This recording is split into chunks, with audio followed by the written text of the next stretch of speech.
वासुदेवा। श्री कृष्ण गोविंद हरे मुरारी, हे नाथ नारायण वासुदेवा।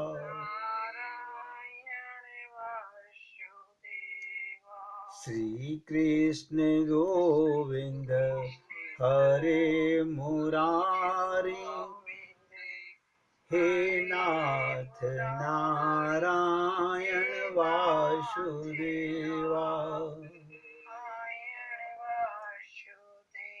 सभी भक्त लोग बहुत एकाग्रचित होकर के सुनेंगे, ध्यान से सुनिएगा। हमारा मन सदा कहाँ रहना चाहिए, भक्त का लक्षण आगे चर्चा कर रहा हूं।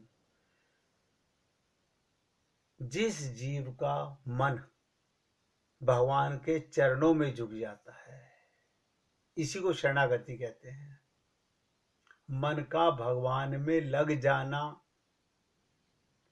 मन का भगवान में लग जाना ही शरणागति है। श्री कृष्ण उसकी सब कामनाओं को पूर्ण करते हैं। आपने सुना भी है कई बार कि जो जाकी शरण गयो वापे वाकी लाज, उल्टे जल मछली चले और भयो जात गजराज।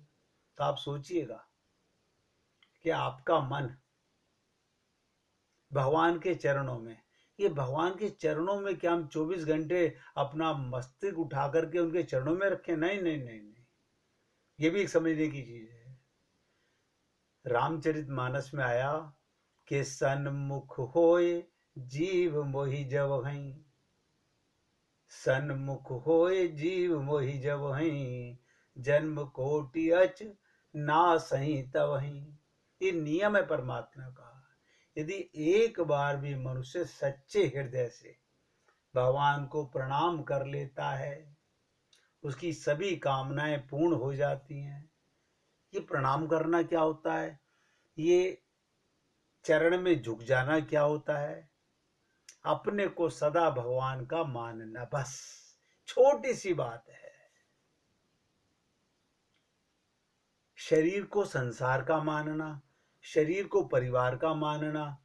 आपका संबंध परिवार से है, लेकिन किसका है? आपके शरीर का है। यहाँ थोड़ी सी करेक्शन अगर आप कर लें, सब कर लें, हमारे शरीर का संबंध संसार से, परिवार से ही है, लेकिन आत्मा का संबंध केवल परमात्मा के साथ है या सब जीवों के साथ है। उसके अंदर कहीं पर भी मन के अंदर ये भाव नहीं आना चाहिए। और उस जीव की सारी कामनाएं भगवान पूरी करते हैं। क्यों? कि जिसका मन भगवान में लग गया। अभी मैंने कहा था ना, जो जागी शरण गयो। आपकी तो केवल शरणागति, वापे वा की लाज। अब हमारी लाज नहीं जाएगी, भगवान की लाज जाएगी। अगर हमारी इच्छाएं पूर्ण नहीं होंगी, अब हमारी इच्छाएं होंगी कौन सी? भगवत संबंधी होंगी। जब मन भगवान में है तो मन में विचार, मन में तरंगे भी भगवान की होंगी। भगवान के चरण कल्प वृक्ष के समान हैं। कल्प वृक्ष किसे कहते हैं? जिसके नीचे बैठकर जीव जो कामना करता है वो सब पूरी हो जाती है। कल्प वृक्ष है, वो जड़ नहीं है। भगवान को जड़ मत मानिए, भगवान चेतन है। और आपका मन भगवान में लगा, बस आपका मन कल्प वृक्ष के नीचे आ गया। वो परम दयालु कल्प वृक्ष के समान है। कोई ऐसी चीज वो नहीं देते जिससे इस जीव का अहित हो जाए। इसके लिए मैं कई बार आप लोगों को मिसाल देता हूं। शिशु के हट करने पर भी माता को उसे चाकू नहीं देती, ब्लेड नहीं देती। परमात्मा हमें वो चीज कभी नहीं प्रदान करेंगे जिससे हमारा नुकसान अहित हो सके। इसलिए हमारा मन, देखिए छोटी सी भक्ति का लक्षण, बताइए इसमें भी क्या आपका खर्च हो रहा है कि मन के विचार, मन का संबंध, मन के भगवान के चरणों में लग जाने का मतलब है भगवान के साथ ही अपना संबंध था, है और रहेगा। इसमें डाउट नहीं होना चाहिए, इसमें भी कोई डाउट नहीं होना चाहिए कि शरीर का संबंध संसार से, परिवार से था, है, लेकिन रहेगा नहीं। क्यों? ये संबंध टेम्परेरी है। शरीर मिट जाएगा, संबंध भी मिट जाएगा। ये बात बहुत गहराई से समझिएगा। ये शरीर का संबंध टेम्परेरी है, लेकिन परमात्मा के साथ में हमारा संबंध परमानेंट है, जो कभी बिछुड़ नहीं सकता। और ये बात जो मैंने आपसे निवेदन की, भगवान कभी किसी का अहित नहीं करते, जैसे कोई माता पिता अपने बच्चे का हित नहीं करता। हम किसकी संतान हैं? परमात्मा की संतान हैं, तो हमारा अहित कभी नहीं हो सकता। इन बातों को आप सब लोग हृदय से स्वीकार भी करेंगे और समझेंगे भी। रामचरितमानस के बाल कांड में एक चौपाई आती है, सेवत तो ही सुलभ फलचारी, बरदायनी पुरारी पियारी, देवी पूजी पद कमल तुम्हारे, सुर नर मुनि सब होई सुखारे। बहुत ध्यान से सुनिएगा, ये रामचरित की बालकांड की चौपाई है। सेवत तो ही सुलभ फलचारी, बरदायनी पुरारी पियारी, देवी पूजी पद कमल तुम्हारे, सुर नर मुनि सब होई सुखारे। रामचरितमानस में क्या कहा गया? हे भक्तों को वर देने वाली, हे त्रिपुरारी, भगवान शंकर की प्रिय पत्नी, आपकी सेवा करने से चारों फल प्राप्त होते हैं। आपके चरणों की पूजा करने से देवता, मनुष्य और मुनि सब सुखी हो जाते हैं। तो आप और हम लोगों को ये बातें बहुत ध्यान से सुननी और समझने की बात है। भगवत प्राप्ति करना कठिन नहीं है, सिर्फ हम लोगों को समझने का विषय है कि हम उसे कैसे समझ रहे हैं, क्या मान रहे हैं, क्या हमारे मन में वो भाव आ रहे हैं। आप देखिएगा, किसी ने मेरे से पूछा था कि गुरु शरीर होता है या वचन होते हैं। आप सब लोग ये बात बहुत गहराई से सुनेंगे, समझेंगे और अपने जीवन में उतारने का प्रयत्न करेंगे। गुरु शरीर होता है या उसके वचन होते हैं? गुरु शरीर होता है तो शरीर तो समाप्त हो जाता है। बहुत से लोग अपने गुरु का शरीर चले जाने से मलाल करते हैं। शरीर तो मरण धर्म है, गुरु उसके वचन होते हैं। संत एकनाथ जी के चरित्र में ये बात बहुत विशेषता से मिलती है। ध्यान से सुनिएगा, पहले लोग तीर्थ को यात्रा करने जाते थे, फिर उपासना की जाती है, अब फिर ज्ञान होता है। क्या मतलब? शास्त्रों के अंदर बताया गया पहले तीर्थ यात्रा की जाती है, फिर उपासना की जाती है, फिर ज्ञान होता है। परंतु एकनाथ जी के जीवन में उल्टा क्रम मिलता है। उनको पहले ज्ञान हुआ, फिर उन्होंने उपासना की, फिर गुरु जी ने तीर्थ यात्रा की आज्ञा दी। जब वे तीर्थ यात्रा में थे तब उनके गांव पैठण का एक ब्राह्मण उनके गुरुजी के पास देवगढ़ पहुंचा और बोला, हे महाराज, आपके यहाँ जो एकनाथ था उसके दादा दादी बहुत बूढ़े हो गए हैं और एकनाथ जी को याद करते करते रो रहे हैं। गुरुजी को सुनकर आश्चर्य हुआ, एकनाथ मेरे पास इतने वर्ष रहा पर उसने अपने दादा दादी के विषय में कभी कहा ही नहीं। उन्होंने एक पत्र लिख करके उस ब्राह्मण को दिया और कहा, और तीर्थ यात्रा करते हुए जब पैठण आएगा तब उसको मेरा ये पत्र दे देना। मैंने कहा है इसलिए वो पैठण जरूर आएगा। ब्राह्मण पत्र लेकर चला गया। घूमते घूमते जब एकनाथ जी वहां पहुंचे और वे दादा दादी से मिलने गांव में नहीं गए, प्रत्युक्त गांव के बाहर ही ठहरे गए। उस ब्राह्मण ने जब एकनाथ जी को देखा तो उनको पहचान लिया और उनके दादाजी का हाथ पकड़कर उनको एकनाथ जी के पास ले चला। संयोग से एकनाथ जी रास्ते में ही मिल गए। दादाजी ने स्नेहपूर्वक एकनाथ जी को गले से लगाया और गुरु जी का पत्र निकाल कर कहा, ये तुम्हारे गुरु जी का पत्र है। ये सुनते ही एकनाथ गदगद हो गया। उन्होंने कपड़ा बिछाकर उसके ऊपर पत्र रखा। गुरु का सम्मान देखिएगा। गुरु के पत्र को कपड़ा बिछाकर उसके ऊपर रखा, उसकी पत्र की परिक्रमा करके दंडवत प्रणाम किया, फिर उसको पढ़ा। उसमें क्या लिखा हुआ था? एकनाथ तुम वहीं रहना। एकनाथ वहीं बैठ गए, फिर उम्र भर वहां से कहीं नहीं गए। वहीं मकान बन गया, सत्संग शुरू हो गया, दादा दादी उनके पास आकर रहे। फिर कभी गुरु से मिलने भी वो नहीं गए। तो मैं आप सब भक्तों का ध्यान खींचना चाहता हूं, वो गुरु वचन होता है जो हमारे अपने विचारों से, वचनों से हमारे हृदय का मल धोता है। हमारा मन बिगड़ा हुआ है, हमारा अंतःकरण बिगड़ा हुआ है। गुरु की सूरत नहीं होती, वो तो सिर्फ एकाग्रता करने के लिए, उसका रूप ध्यान करने के लिए उसको भगवान जैसे रूप धारण करके शरीर में आते हैं, ऐसे गुरु का भी शरीर होता है, लेकिन गुरु के वचन होते हैं। इसके लिए और थोड़ा सा प्रकाश डालने का प्रयत्न करते हैं कि राम सुखदास जी कहा करते थे कि गुरु की कभी मृत्यु नहीं होती, क्योंकि गुरु के वचन अमर हो जाते हैं। ये गुरु के हृदय में वचन आते कहां से हैं? क्या गुरु की अपनी कमाई होती है? नहीं। तो राम सुखदास जी कहा करते थे, जिस भी संत महात्मा के मुख से जो वचन निकलते हैं वो ब्रह्मांड में घूमते रहते हैं।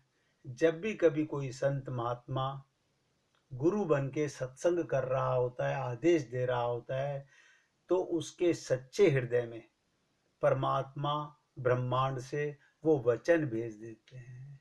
इसलिए मैं आप सभी भक्तों से निवेदन करता हूं, अपने गुरु को शरीर मत समझिए। अपने गुरु के वचनों पर देखिएगा, एकनाथ जी ने जैसे ही गुरु का पत्र मिला कितना सम्मान किया। पत्र के कपड़े के ऊपर रख के उसकी परिक्रमा की, उस पत्र को दंडवत किया और उसमें क्या पढ़ा? अब तुम कहीं नहीं जाना, वहीं रुकना। ये वचन है। एकनाथ जी वहीं रुक गए, वहीं उनका मंदिर बन गया, वहीं उनका आश्रम बन गया।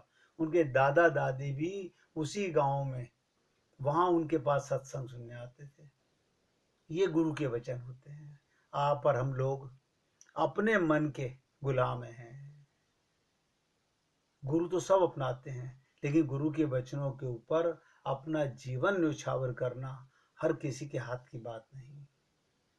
तो कहने का तात्पर्य है, सत्संग से मन में, नोट करना, सत्संग से मन में भगवान को जानने की उत्सुकता बढ़ती है। ये सत्संग का कमाल है। गुरु के द्वारा हमारे हृदय में भगवान को जानने की उत्सुकता बढ़ती है। आप सोचिए, आप और हम लोग क्या जानते थे? पहले अपने बारे में नहीं जानते थे हम लोग, हमें अपना पता नहीं था कि हम कौन हैं। भगवान को जानना, भगवान को पाना तो बहुत दूर की बात है। इसलिए सभी भक्तों से निवेदन कर रहा हूं, कभी अपने गुरु को शरीर ना माने, उनके वचनों की शरणागति करें, उनके वचनों को जीवन में लाने का प्रयत्न करें, तभी गुरु वचन से हमारा लाभ होता है। ये अगर हम लोग अब तक नहीं जान सके तो अब से जान लीजिए, क्योंकि गुरु के वचन कब आपके हृदय में कौन सा प्रभाव डालते हैं। कहते हैं सत्संग में मन में भगवान को जानने की उत्सुकता बढ़ती है। जैसे संसार की बातें सुन करके, सत्संग माने परमात्मा का संग, संत के मुख से निकले हुए वचन परमात्मा के संग के होते हैं। उसको सुनकर के किसके साथ मिलने की जिज्ञासा होगी? जिसके लिए वचन कहे गए। किसके लिए वचन कहे गए? भगवान के लिए। ऐसी उत्सुकता बढ़नी चाहिए और संसार की वासना कम होती है। हमारा मन दूषित है, हमारे की मन की तरंगें संसार की ओर भागती हैं। संत के वचनों से हमारा मन कुछ देर संसार से हटके भगवान की ओर तरंगे जाती हैं। धीरे धीरे रे मना, धीरे धीरे सब कुछ होए। इसलिए सभी भक्त लोग इस बात को बहुत गहराई से समझने का चिंतन भी करें और जीवन में उतारने का प्रयत्न भी करें। हम लोग गुरु का अपने मंदिरों में, अपने घरों में, अपने चित्त में फोटो लगा लेते हैं। उस फोटो से क्या लाभ मिलता है? उनके वचन याद आते हैं, उनकी बातें याद आती हैं, उनका सत्संग याद आता है। तो गुरु के शरीर से ज्यादा उनके वचनों की कीमत है। इसीलिए मैंने आपको ये कथा इस माध्यम से सुनाने का प्रयत्न किया कि गुरु की कभी हमारे साथ में दूरी नहीं होती। गुरु के वचन सदा हमारे हृदय में हमें झकोड़ते रहते हैं, झंझोड़ते रहते हैं, जगाते रहते हैं। आपको बार बार मन में वो विचार आते रहते हैं। हमारे हृदय के अंदर चंदन का बाग होना चाहिए, खुशबू का बाग होना चाहिए। छोटी सी एक कथा सुन लीजिए, उसके माध्यम से आप लोगों को थोड़ा एहसास होगा कैसे चंदन का बाग लगे। सुनसान जंगल में एक लकड़हारे से पानी का लोटा पीकर प्रसन्न हुआ राजा कहने लगा, हे पानी पिलाने वाले, किसी दिन मेरी राजधानी में अवश्य आना, मैं तुम्हें पुरस्कार दूंगा। लकड़हारे ने कहा, बहुत अच्छा। लकड़हारा एक दिन चलता फिरता राजधानी में जा पहुंचा। राजा ने उसे देखा और अत्यंत प्रसन्नता से अपने पास बिठाकर सोचने लगा, इस निर्धन का दुख कैसे दूर करूं।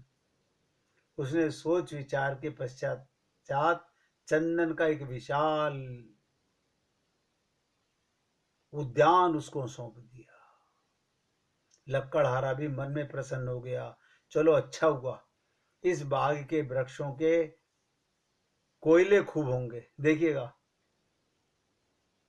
भाग्य किसी का नहीं बदला जा सकता। राजा ने चंदन का बाग दिया, चंदन की लकड़ियों को भी उस लकड़हारे ने जला करके कोयले बना लिए। जीवन कट जाएगा सोचने लगा।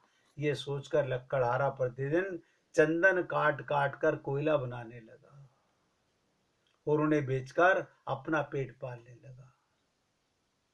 ये मैं वो लीला सुना रहा हूं जो आप और हम सब लोगों को अपने जीवन में उतारनी चाहिए। थोड़े समय में ही चंदन का सुंदर बगीचा वीरान हो गया, जिसमें स्थान स्थान पर कोयले के ढेर लग गए। इसमें जब केवल कुछ ही वृक्ष रह गए तो लकड़हारे के लिए छाया का काम देते थे वो वृक्ष। राजा को एक दिन यूं ही विचार आया, तनिक लकड़हारे का हाल देखूं जाकर के, चंदन के उद्यान का भ्रमण भी हो जाएगा। और ये सोचकर राजा चंदन के वृक्ष में आए और उनको देख करके उद्यान से धुआं उठते हुए देखा। और निकट आने पर जब ज्ञात हुआ चंदन जल रहा है और लकड़हारा पास बैठा है। दूर से राजा को आते देखकर लकड़हारा उनके स्वागत के लिए आगे बढ़ा। राजा ने आते ही कहा, भाई ये तूने क्या किया? लकड़हारा बोला, आपकी कृपा से इतना समय आराम से कट गया। आपने ये उद्यान देकर मेरा बड़ा कल्याण किया। कोयला बना बनाकर बेचता रहा हूं। अब तो कुछ ही वृक्ष रह गए हैं। यदि कोई और उद्यान का बाग मुझे दे दो तो मेरा बाकी का जीवन भी कट जाएगा। राजा मुस्कुराया भी और कहा, अच्छा, मैं यहां खड़ा होता हूं, तुम कोयला नहीं प्रत्युत इस लकड़ी को ले जाकर के बाजार में बेचो। लकड़हारे ने 2 गज लगभग 1.25 मीटर की लकड़ी उठाई और बाजार में ले गया। लोग चंदन देखकर दौड़े और अनंत उसे 300 रुपये मिले, जहां पहले कोयला बेचने पर जलाने के बाद 1 रुपया मिलता था। इसी प्रकार संत महात्मा हमारे हृदय में चंदन का बाग लगाते हैं, प्रेम का बाग लगाते हैं, और हम लोग अक्सर गुरुओं के पास जाकर के संसार की कामना करते हैं। मंदिर में तो हम झूठ बोलते ही हैं, मंदिर में तो ये पाप करते ही हैं। गुरुओं के पास भी जाकर के हमारे मन में यही भावना रहती है कि किसी भी प्रकार हमको संसार का, आप सोचिएगा कैसे कल्याण होगा हमारा। हम संसार की कामना करते रहते हैं, हमारे मन में कभी भाव नहीं आता कि हमें भगवत प्राप्ति करनी है। हमें अपने हृदय के अंदर जो संत महात्माओं ने चंदन का बाग लगाया उसे दूषित मत करो। चंदन का बाग मतलब होता है भगवान के प्रेम का बाग। हमें आत्मज्ञान कराया और हमने उस आत्मज्ञान का दुरुपयोग करके संसार पाने का प्रयत्न किया। सब सोचिएगा, हमारी निकृष्टता को देखिएगा, अपनी अज्ञानता को समझने का प्रयत्न कीजिएगा। क्या कारण है? हम सब लोगों के जीवन में सत्संग भी है, गुरु भी हैं, लेकिन उसके बाद भी हमारा जीवन भगवान के प्रेम से क्यों नहीं महक रहा? जैसे राजा ने चंदन का उसको बाग दिया, इसी प्रकार गुरु संत महात्मा हमारे हृदय के अंदर भगवान का प्रेम भरते हैं। 1 मिनट कीर्तन कीजिए, उसके बाद आगे चर्चा करते हैं। श्री राम।